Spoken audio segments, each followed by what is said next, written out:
नमस्कार, स्वागत है आप सभी का जीएस गुरु व्हीकल चैनल पर। पिछले टर्म पे हम लोग देख रहे थे सल्फर के कंपाउंड्स, जिसमें हम लोगों ने दो चीज़ें देखी थी। सल्फर के जो कंपाउंड होते हैं वो दो टाइप के होते हैं जो हमारे नेचर में पाए जाते हैं। एक है आपका रोम्बिक सल्फर और दूसरा है आपका मोनोक्लिनिक सल्फर। ठीक है, तो वो सल्फर है जो एसिड फार्मूले में, जिसका फार्मूला एसिड होता है, वो इस तरह फॉर्म में पाया जाता है। अब हम लोग देखेंगे सल्फर के कंपाउंड्स। तो सल्फर के कंपाउंड्स में सबसे पहले हम लोग देखेंगे सल्फर डाइऑक्साइड।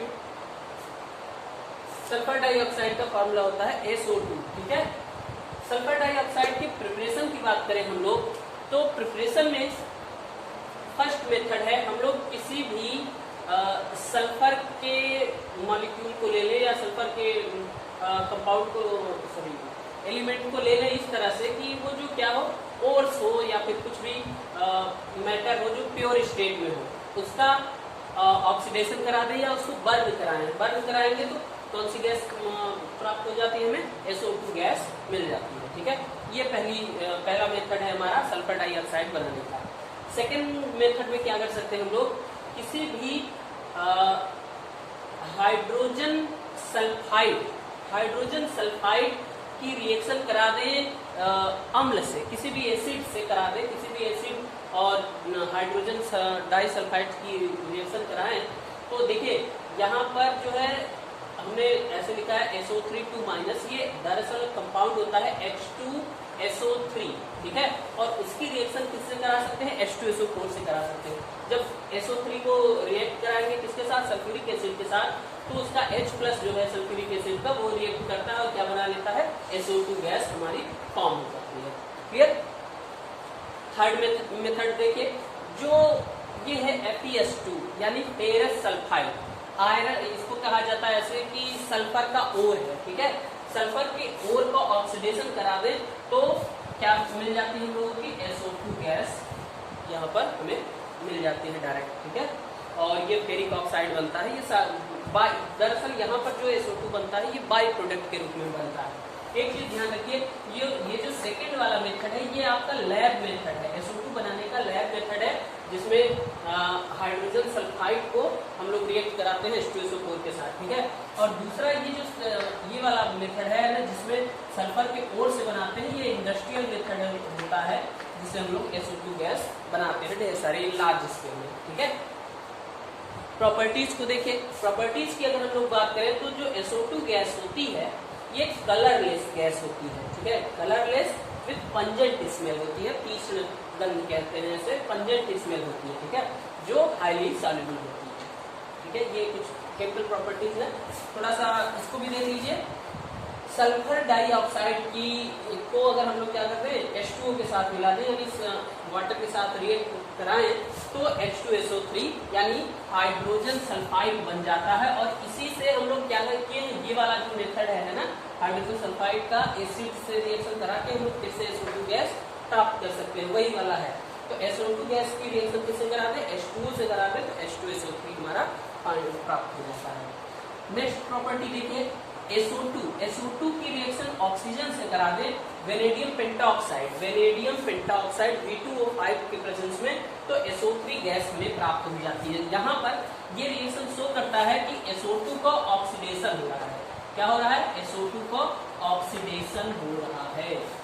ध्यान दीजिए, ये SO2 का ऑक्सीडेशन हुआ, SO3 बन गया। ठीक है, इसके बाद एक और देख लीजिए, अगर SO2 की रिएक्शन SO2 की रिएक्शन किससे कराते हैं, NaOH, यानी ये क्या है आपका बेस है, बेस से अगर रिएक्शन कराते हैं तो Na2SO3 इस तरह से साल्ट में फाइंड हो जाता है, सोडियम सल्फाइड प्राप्त हो जाता है। तो यहाँ पर ये देखिए, अगर ये बेस है तो ये SO2 हमारा क्या है, एसिड के लाइक बिहेव करेगा। क्लियर, तो एसिडिक नेचर भी यहाँ पर हम लोग इसको देख सकते हैं। लास्ट में एक रिएक्शन देख लीजिए, SO2 जो है हमारा है ना, अगर इसकी रिएक्शन किससे करा दे, H2S से करा दे, तो ये क्या करता है, SO2 ऑक्सीजन को रिलीज कर देता है और हमारा क्या फाइंड हो जाता है, सल्फर एक मतलब प्योर फॉर्म में, सॉलिड फॉर्म में अलग हो जाता है, प्रेसिपिटेट हो जाता है। ये है इसकी रिडक्शन वाली रिएक्शन। ठीक है, यहाँ पर ये क्या शो कर रहा है कि SO2 रिड्यूस भी हो जाता है। ठीक है, ध्यान दीजिए, SO2 मतलब ऑक्सीडाइजिंग एजेंट की तरह काम करता है और साथ ही साथ रिड्यूसिंग एजेंट की तरह काम करता है। ये बहुत इंपॉर्टेंट है। SO2 जो है आपका, ये क्या है, ऑक्सीडाइजिंग एजेंट भी है, साथ ही साथ क्या है, रिड्यूसिंग एजेंट भी है। ये क्वेश्चन कई बार पूछा गया है। और इसमें क्या है, एसिडिक कैरेक्टर है, तो इस तरह से इसमें ढेर सारी प्रॉपर्टीज क्लियर हो जाती है। आपके एग्जाम में ऐसे आ जाता है कि क्या है, ऑक्सीडाइजिंग एजेंट है या रिड्यूसिंग एजेंट है, ठीक है, तो ये हो गया। साथ में अगर हम लोग यहाँ पर देखें तो कुछ ऐसे कह सकते हैं यूजेस की बात कर ले अगर SO2 के जो यूज है, कहाँ पे यूज होता है, तो सबसे पहले देखिए कुछ पॉइंट है, उसको नोट कर लीजिए, हम उसको मिटा देते हैं। एक होता है ये SO2 का यूज होता है रिफाइनिंग इन पेट्रोलियम के छानने के लिए, या जो खनिज निकाला जाता है पेट्रोलियम का, उससे हम लोग अलग अलग करते हैं। जब छानते हैं ना, तो उसमें पेट्रोल डीजल वो सब अलग अलग करते हैं, उसमें वहाँ पर यूज होता है SO2 का, ठीक है। और साथ ही साथ ब्लीचिंग करने में, ब्लीचिंग किसका, वूल और सिल्क जो होते हैं, इनके ब्लीचिंग में, यानी कि उसको कलरलेस करने में यूज होता है SO2 गैस का। ब्लीचिंग के लिए देखिए हम लोग क्लोरीन भी यूज कर सकते हैं, ओजोन भी, लेकिन वूल जो होता है, ऊन और सिल्क, ये सॉफ्ट होते हैं, ज़्यादा सॉफ्ट होते हैं, तो उनकी ब्लीचिंग के लिए SO2 का यूज किया जाता है। साथ ही साथ SO2 का यूज डिसइंफेक्टेंट के रूप में भी किया जाता है, और फूड को प्रिजर्व करने के लिए भी SO2 गैस का यूज कर सकते हैं। तो इतने ढेर सारे यूज हैं, आप इसको नोट कर लीजिएगा। अब इसके बाद देखिए कुछ ऑक्सो एसिड्स हैं किसके, सल्फर के, ठीक है, ऑक्सो एसिड्स ऑफ सल्फर। इसको देख लेते हैं, थोड़ा सा कुछ जरूरी है। जैसे H2SO3 कुछ कंपाउंड बनते हैं, उनके स्ट्रक्चर हम लोगों को ध्यान में रखने हैं। H2SO3 जो है हमारा, ये है हमारा सल्फ्यूरस एसिड। सल्फ्यूरस, जैसा हमने आपको बताया था, जब ऑक्सीडेशन नंबर कम रहता है तो उसका नाम क्या हो जाता है, अस जुड़ता है नाम में, ठीक है। तो यहाँ पर H2SO3 है सल्फ्यूरस एसिड, ये आपको कम याद होगा, लेकिन आप इसके बारे में अच्छे से जानते होंगे। H2SO4 यानी जिसको क्या कहते हैं हम लोग, सल्फ्यूरिक एसिड। तो सल्फ्यूरिक एसिड में देखिए ऑक्सीजन ज़्यादा है, यानी ऑक्सीडेशन नंबर सल्फर का ऑक्सीडेशन नंबर ज़्यादा होगा यहाँ, और यहाँ पर कम होगा। तो जहाँ पर कम रहता है उसके नाम में अस जुड़ता है, जहाँ ज़्यादा होता है एक होता है। अब देखिए सल्फ्यूरस एसिड की संरचना अगर हम लोग स्ट्रक्चर देख लें, तो S सबसे पहले मेन एटम सल्फर रखेंगे, और उससे हम लोग क्या जोड़ देंगे, ऑक्सीजन। ध्यान दीजिए, 3 ऑक्सीजन मॉलिक्यूल है ना, तो इस तरह से हम लोग एक को डबल बॉन्ड से जोड़ देते हैं, एक OH और ये OH, ठीक है।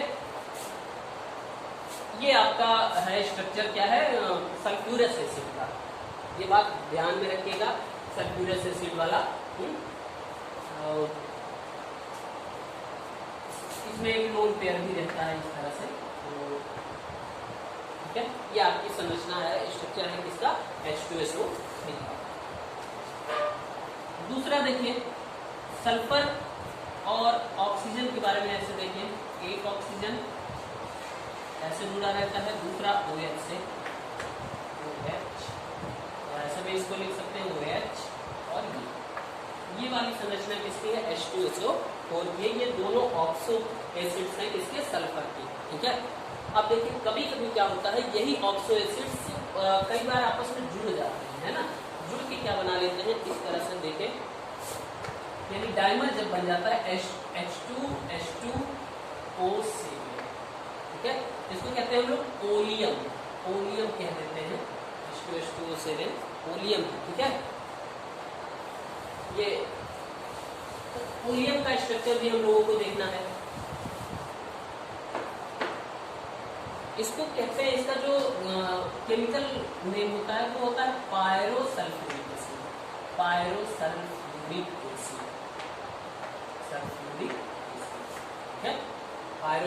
एसिड, इसके स्ट्रक्चर में हम लोग देखेंगे तो S और S, ठीक है। हम लोग इसकी संरचना अगर बनाते चले तो ध्यान दीजिएगा, OH सबसे पहले OH, एक दो ही हाइड्रोजन है ना, तो इस तरह से ठीक है। अब देखिए 1 2 3 4 है ना, ऊपर भी जुड़ जाएंगे 5 6। अपनी अगर पूरी वो कैपेसिटी लगा दे तब भी एक ऑक्सीजन बच रहा है, तो इसमें पेरोक्साइड बॉन्ड तो जल्दी बनता नहीं, आप जानते हैं। तो बीच में यहाँ पर क्या होगा, उस तरह से ऑक्सीजन मॉलिक्यूल जुड़ा रहता है, ठीक है। इसको ध्यान दीजिएगा, इस तरह से स्ट्रक्चर जो रहेगा H2SO7 वाला, ये क्या है, पायरोसल्फ्यूरिक एसिड, और स्ट्रक्चर इसका इस टाइप का बनता है। साथ ही साथ अगर आप देखें तो एक और कंपाउंड होता है H2SO8, ठीक है। ये ऑक्सो एसिड्स है, इस ये भी बहुत इंपॉर्टेंट है। इसको कहते हैं पराक्सो और डाइसल्फ्यूरिक एसिड,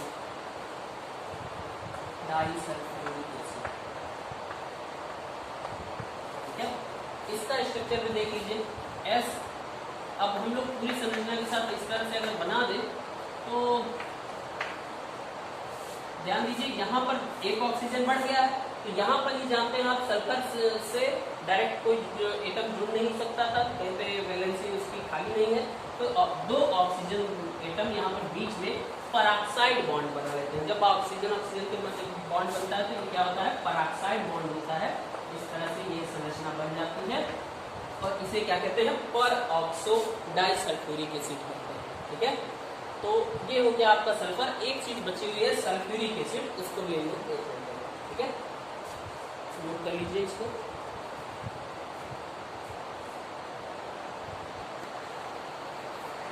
अब देख लेते हैं थोड़ा सा सल्फ्यूरिक एसिड को भी देख लेते हैं। सल्फ्यूरिक एसिड के का प्रिपरेशन का मेथड देख लेते हैं। तो सल्फ्यूरिक एसिड जो है प्रिपेयर किया जाता है बाय कांटेक्ट प्रोसेस, ठीक है।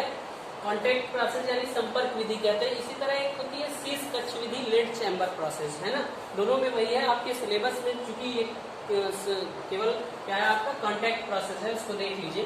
कांटेक्ट प्रोसेस में क्या करते हैं, सबसे पहले क्या करते हैं, सल्फर को ले लेते हैं, है ना, सल्फर का और लेकर उसको बर्न करते हैं। बर्न करते हैं तो कौन सी गैस बन जाती है, SO2 गैस। जैसे हमने बताया था SO2 के प्रिपरेशन में सल्फर को प्योर फॉर्म में लेके क्या कर सकते हैं, बर्न कर देते हैं, तो SO2 गैस बन जाती है, ठीक है। क्योंकि ये देखिए, ये जितने स्टेप हैं ये सभी कांटेक्ट प्रोसेस के ही स्टेप हैं, ठीक है। लोग कांटेक्ट प्रोसेस के ही कई मेथड होते हैं, कई ढेर सारे बड़े बड़े टावर लगे होते हैं, उसके थ्रू ये क्या होता है, गैसेस बनाई जाती है। फिर ये दरअसल जो कांटेक्ट प्रोसेस है ये एक इंडस्ट्रियल मेथड है H2SO4 का। दरअसल ऐसा भी कहा जाता है कि जो देश जितना ज्यादा सल्फ्यूरिक एसिड बनाता है वो उतना ज्यादा डेवलपमेंट होता है, ऐसा अंदाजा लगाया जा सकता है सल्फ्यूरिक एसिड से। फिर फिलहाल देखिए, तो सबसे पहले क्या करते हैं, सल्फर को लेकर ऑक्सीजन के प्रेजेंस मतलब ऑक्सीजन के साथ बर्न कर देते हैं, तो SO2 गैस बन जाती है। इस SO2 गैस की रिएक्शन कराते हैं ऑक्सीजन के साथ, इसके प्रेजेंस में वेनेडियम पेंटाऑक्साइड, तो कौन सी गैस बन जाती है, 2SO3 गैस बन जाती है, यानी सल्फर ट्राईऑक्साइड बन जाता है। सल्फर ट्राईऑक्साइड की रिएक्शन करा देते हैं हम लोग H2SO4 के साथ, तो ये दोनों बाइंड हो जाते हैं और H2H2O7 टाइप का कंपाउंड बना लेते हैं, जिसे हम लोग ओलियम कहते हैं या पायरोसल्फ्यूरिक एसिड, है ना। स्ट्रक्चर में हम लोगों ने इसको देखा था H2O7, जिसको ओलियम कहते हैं, ठीक है। इस ओलियम में अगर हम लोग वाटर ऐड करें तो इससे 2 moles of sulphuric acid find हो जाता है, मिल जाता है, ठीक है। मतलब 2 मोल सल्फ्यूरिक एसिड यहाँ पर बन जाता है। तो ये हमारा कॉन्टैक्ट प्रोसेस है। इसमें आपको याद रखना है, जैसे सबसे पहले ये कैटलिस्ट जो है वेनेडियम पेंटाऑक्साइड है ना, SO2 और O2 को बाइंड करता है। कॉन्टैक्ट प्रोसेस में कौन सा यूज होता है, ये इस तरह से वेनेडियम पेंटाऑक्साइड यूज होता है। प्रॉपर्टीज की बात करें तो ये जो होता है हमारा H2SO4, ये होता है कलरलेस होता है, ठीक है, और थोड़ा सा ये ऑयली होता है, कलरलेस एंड ऑयली होता है। और ये आप जानते हैं सॉल्युबल इन वाटर होता है, सॉल्युबल होता है वाटर में, है ना। अब देखिए कुछ केमिकल रिएक्शंस के बारे में देख लीजिए। सल्फ्यूरिक एसिड है तो किसी भी मेटल के साथ रिएक्शन करके, जो एक्टिव मेटल्स हैं उनके साथ रिएक्शन करके ये हाइड्रोजन गैस रिलीज करेगा, वो तो आप जानते हैं। यहाँ पर देख लीजिए थोड़ा सा, अगर कॉपर के साथ ये रिएक्ट करता है कंसंट्रेटेड H2SO4, तो कॉपर सल्फेट बना लेता है, ठीक है। साथ ही साथ क्या बन जाती है, SO2 गैस और वाटर बन जाता है। यहाँ पर ये H2SO4 की ऑक्सीडाइजिंग कैपेबिलिटी को दिखाता है, ठीक है। ये ऑक्सीडाइज हो जाता है, ऑक्सीडाइजिंग एजेंट के जैसा काम करता है। सेकेंड प्रॉपर्टी देख लीजिए, अगर सल्फर की रिएक्शन करा देते इससे H2SO4 के साथ तो SO2 गैस फॉर्म हो जाती है। ये दोनों ही रिएक्शन सल्फ्यूरिक एसिड के ऑक्सीडाइजिंग बिहेवियर को शो कर रहा है। थर्ड रिएक्शन देख लीजिए, ये इंपॉर्टेंट है, ये C12H22O11। ये क्या है भाई आपका? ये है सुक्रोज, शुगर, सुक्रोज है, ठीक है। सुक्रोज में जब H2SO4 डाल के हीट करते हैं तो क्या होता है, ये इस तरह से कार्बन ब्लैक बना देते हैं, कार्बन को प्रेसिपिटेट कर देता है। ये इस तरह से देखा जाए तो ये एक डिहाइड्रेटिंग एजेंट के जैसे काम करता है, डिहाइड्रेटिंग एजेंट का बिहेवियर शो करता है। कौन? सल्फ्यूरिक एसिड शो कर रहा है, जिससे वाटर को रिमूव कर दे रहा है कार्बन से, ठीक है। तो ये है आपका सल्फ्यूरिक एसिड बनाने का मेथड। इसमें 2-3 पॉइंट और देख लीजिए जो यूजेस है इसमें, ठीक है। तो हमने जैसे बताया कि कोई भी देश जितना ज्यादा सल्फ्यूरिक एसिड बनाता है, कहते हैं वो उतना ज्यादा प्रोग्रेसिव है या प्रोग्रेस में है, ठीक है। और यूज में अगर हम लोग इसको देखें तो इसका यूज होता है फर्टिलाइजर्स बनाने में, फर्टिलाइजर्स बनाने में। जैसे चलिए इसको कंप्लीट कर लीजिए, ये दिख रहा है आपको, फर्टिलाइजर बनाता है। पेंट और डाई बनाने में इसका यूज होता है, पेंट और डाई। और आपका कुछ यूज है जैसे ये इलेक्ट्रोप्लेटिंग में, और आप जानते हैं ऑक्सीडाइजिंग एजेंट, डिहाइड्रेटिंग एजेंट है ना, वाटर को रिमूव करने के लिए इसका बहुत ज्यादा यूज किया जाता है। इलेक्ट्रोलिसिस, इलेक्ट्रोलाइटिंग एजेंट है ना, ऐसे किया जाता है। इलेक्ट्रोप्लेटिंग, सॉरी, इसको इलेक्ट्रोप्लेटिंग और गैल्वेनाइजेशन में, ठीक है, गैल्वेनाइजेशन में यूज होता है। और ढेर सारे केमिकल्स रिएक्शन में तो यूज ही होते हैं ऑक्सीडाइजिंग एजेंट के रूप में, ठीक है। तो इस तरह से हमारा ये सल्फर के कंपाउंड्स फिनिश हो गया, ठीक है। Thank you.